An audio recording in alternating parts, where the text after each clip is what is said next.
Hello friends, स्वागत है एक बार फिर से गोल्डन हिस्ट्री चैनल पर। उम्मीद करता हूँ आप सभी सही होंगे। तो दोस्तों, आज की वीडियो के अंदर हम चर्चा करने वाले हैं हमारे इतिहास के सब्जेक्ट की, यानी कि हमारे प्राचीन इतिहास के स्रोतों के बारे में हम जानकारी ले रहे थे कि किस प्रकार से भारतीय इतिहास को जाना गया है।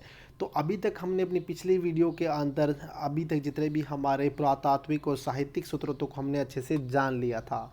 तो आज इस वीडियो के अंदर हम चर्चा करने वाले हैं हमारे विदेशी यात्रियों द्वारा जो हमारे विवरण द्वारा जो प्राप्त इतिहास है उनकी जो है वर्णन हम आज इस वीडियो में जानेंगे। तो चलिए ले चलता हूँ आपको सबसे इम्पोर्टेंट यानी कि हमारे प्राचीन भारतीय इतिहास को जानने के स्रोत यात्री जो है विदेशी यात्रियों के विवरण की ओर। तो चलिए, विदेशी यात्रियों के विवरण से भी जो हमें भारतीय इतिहास के बारे में दोस्तों जानकारी मिलती है। इनको हमने 3 भागों के अंदर बांटा है, यानी कि हमने 3 इनको अलग अलग क्षेत्रीय हिसाब से बांटा गया। यानी कि पहले जो है यूनानी है, अरबी है और चीनी है। यानी कि किस प्रकार से पहले यूनानी जो यात्री हमारे देश के अंदर आए हैं और फिर अरबी और चीनी, हम इसका विस्तार पूर्वक वर्णन करने वाले हैं। तो चलिए बात कर लेते हैं यूनानी जो यात्री हैं उनकी। तो सबसे पहले यूनानी यात्रियों ने जो हमारे भारत के इतिहास के बारे में जो विवरण दिया है उसमें सबसे पहले है जो टेसियस है और हेरोडोटस है। दोस्तों, जो टेसियस है जो ईरान के कौन थे, वैद्य थे, यानी कि राजवेद थे या फिर चिकित्सक भी हम इसको कह सकते हैं। और हेरोडोटस जो कि इतिहास के पितामह कहलाते हैं। आप सभी जानते हैं कि इतिहास के पिता है ये, जो कि 5वीं शताब्दी में इन्होंने एक महत्वपूर्ण पुस्तिका लिखी, यानी कि हिस्टोरिका नाम से इन्होंने अपना ग्रंथ की रचना की है, जिसमें भारत और फारस के जो व्यापार है, उनके जो आपसी संबंध है, उनका वर्णन हमें इसमें देखने को मिलता है दोस्तों।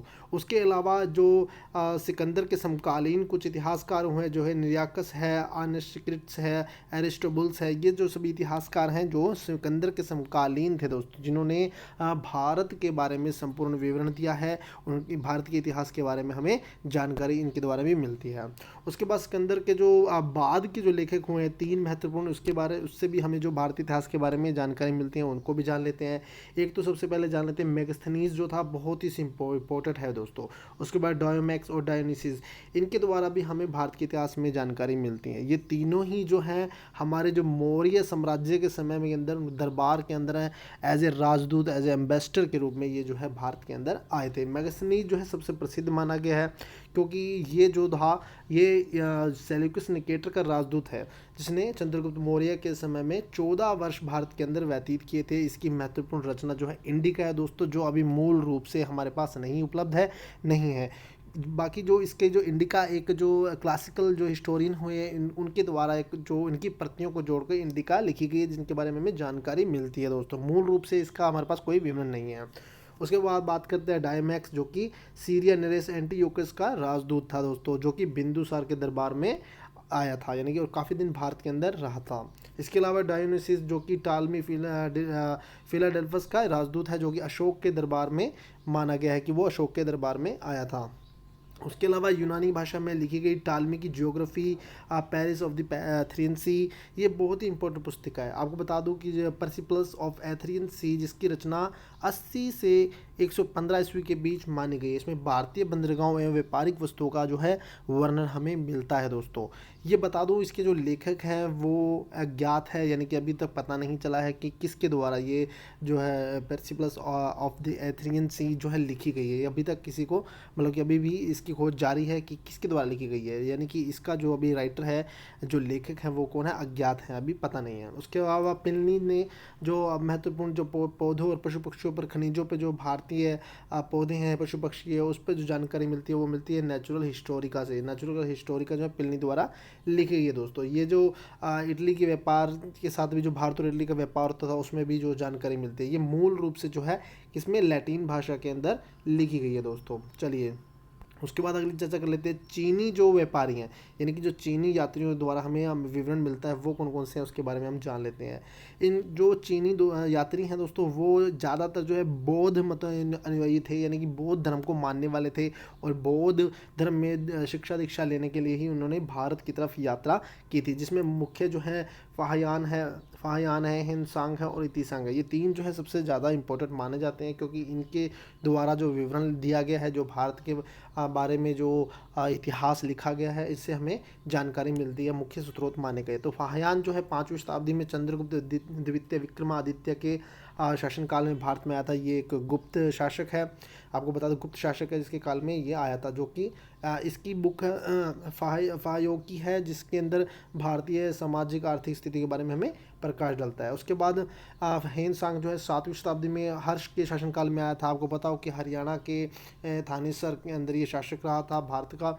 और यहाँ पे ये जो है हेनसांग जो है 16 वर्ष तक जो है इस 16 वर्ष तक भारत के अंदर यात्रा रहा था, और 6 वर्ष इसने नालंदा विश्वविद्यालय में क्या किया था, अध्ययन कार्य किया था। मैं आपको बता दूं जो जितने भी विश्वविद्यालय यहाँ पे बौद्ध धर्म से ज़्यादा रिलेटेड जो है शिक्षा दी जाती थी, तो वो बौद्ध धर्म की शिक्षा दीक्षा के लिए ही ज़्यादातर जो चीनी यात्री जो हैं भारत के अंदर आए हैं। तो जो इसकी जो पुस्तक है हिंसांग की सु यू की है, जो कि यात्रा वृतांत है, इसके अंदर 138 देशों का विवरण है। ऐसा नहीं है अकेला भारत का ही इसके अंदर विवरण मिलता है, इसमें 138 देशों का जो है विवरण हमें मिलने को मिलता है। और फाहियान की जो पुस्तक के अंदर हमें 30 से 32 देशों के अंदर जो जानकारी मिलती है। लेकिन सु यू की जो पुस्तक है हेवनसांग की जो इम्पोर्टेंट है, इसको यात्रियों को राजकुमार भी कहा जाता है। सबसे इम्पोर्टेंट बात बता दूँ, यात्रियों को राजकुमार भी कहा जाता है हिंसांग को। और ये जो हिंसांग है जो भारत के अंदर बिना अनुमति के, यानी कि अपने देश से जब ये चला है तो वहाँ के जो शासक था, वो जो सम्राट था, उससे बिना अनुमति के ही इसने अपनी यात्रा को आरंभ किया था। और जब ये यहाँ पे आने के बाद वापस जब गया था काफ़ी सारी इन्फॉर्मेशन नॉलेज लेके, तो वहाँ जाने के बाद इसका भव्य स्वागत भी किया गया था। इसके अलावा इसके रास्तों में बहुत सारी कठिनाइयों को सामना किया है, और बहुत सारे लोग इसके विरुद्ध भी थे, और जो शासक का हर्ष है, इसने इसका पूरा साथ दिया था। जब ये भारत जब शासक हर्ष के समय में जब ये भारत आया था, उस टाइम जो छठी एक बौद्ध सम्मेलन हो रहा था, उस समय ये भारत के अंदर आया था दोस्तों। चलिए उसके बाद अगली चर्चा कर लेते हैं। अगला जो इम्पोर्टेंट है वो है फाहियान और हिंसांग बौद्ध बता, ये सभी आपको मैंने बता दिया है। चलिए फाहियान जो है 14 वर्ष तक भारत के अंदर रहा था, वो 16 वर्ष के बाद भारत रहा था। उसके बाद बात करते हैं इतिसंग की। इतिसंग जो है 7वीं शताब्दी के अंत में भारत में आया था, यानी कि ये भी जो है हर्ष के समय में ही, थोड़ा मिलता जुलते समय में ही आया था। ये मान लीजिए कि हर्ष के बाद या तत्कालीन समय में ही आया था। इसने जो है विक्रमशिला और नालंदा विश्वविद्यालय में रहा था। इसने भी यहाँ पे रह के बौद्ध धर्म की जो है शिक्षा प्राप्त की थी।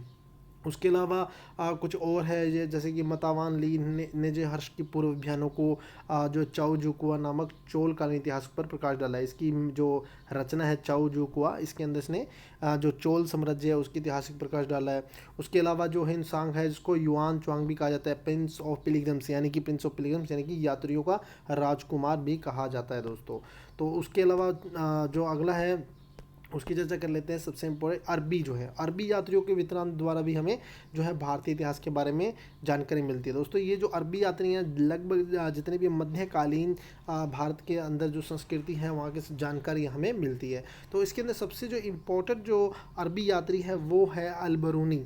अलबरूनी जो है सबसे अधिक महत्वपूर्ण है, क्योंकि दोस्तों इसको जो है सबसे पहला यात्री माना जाता है जिसको संस्कृत का ज्ञान था, यानी कि संस्कृत की जो अरबी यात्री है जो संस्कृत का ज्ञान रखता था दोस्तों, इसलिए ये सबसे इम्पोर्टेंट है। जो इसकी पुस्तक है बहुत ही इम्पोर्टेंट मानी गई है। ये महमूद गजनवी के साथ भारत में आया था। अलबरूनी की जो पुस्तक है वो तहकीकात हिंद है, जिसको इसका अर्थ होता है किताबुल हिंद, यानी कि उसमें राजपूत कालीन धार्मिक सामाजिक धार्मिक रीति रिवाजों को हमें सुंदर प्रकाशन मिलता है। उसने फुल मतलब कि अच्छे से पूरी डिटेल से जो है भारत के अंदर जानकारी दी है। उसके बाद अलबरूनी जो है महमूद ने उसको बंदी भी बना लिया था, लेकिन उसकी योग्यता से प्रभावित होकर उसने अपना जो राजा ज्योतिष भी अपना नियुक्त किया था। अलबरूनी जो है ज्योतिषी, गणित, विज्ञान, अरबी, फारसी संस्कृति का अच्छा ज्ञाता था। वह गीता के विशेष रूप से प्रभावित था। गीता से उसने बहुत अच्छा मतलब कि उसको अच्छे से पढ़ के वो उससे बहुत ज़्यादा प्रभावित था दोस्तों। उसके बाद जो सबसे ज़्यादा इम्पोर्टेंट है अरबी ही के अंदर जो आने वाला अरबी सुलेमान है, जो पाल प्रतिहार शासकों के तत्कालीन राजनीतिक जानकारी देता है हमें। जो पाल है सबसे इम्पोर्टेंट माना जाता है, पाल शासकों के बारे में जो जानकारी दे रहा है वो कौन दे रहा है, अरबी यात्री सुलेमान दे रहा है। इसके बाद बगदाद यात्री अल मसूदी जो राष्ट्रकूट प्रतिहार शासकों के बारे में हमें जानकारी देता है। उसके बाद कुछ फारसी यानी कि विवरण मिलते हैं, जिसमें फिरदौसी का शाहनामा है, मिनाज उस सिराज के तबकात नासरी, जयाउद्दीन बरनी के तारीख़ फ़िरोज़ शाही है।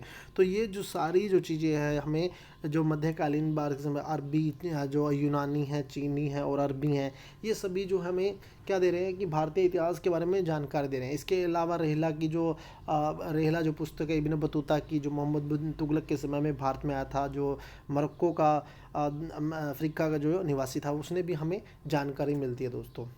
ऐसे अब्दुल रज्जाक है, ऐसे बहुत सारे नितिकिन, ऐसे बहुत सारे जो लोग हैं जो कि मध्यकालीन भारत के समय में यात्रा की है भारत में, और उन्होंने भारत के बारे में फुल विवरण दिया है, पूरी जानकारी दी है, जिससे हमें भारतीय इतिहास के बारे में पूर्ण जानकारी मिलती है दोस्तों। तो इस प्रकार से दोस्तों हमारा जो पहला जो इतिहास का टॉपिक है, यानी कि पुरातात्विक स्रोत, ऐतिहासिक स्रोत, और जो हमारे लास्ट के जो है यात्री विवरण जो हमें पढ़े हैं, वो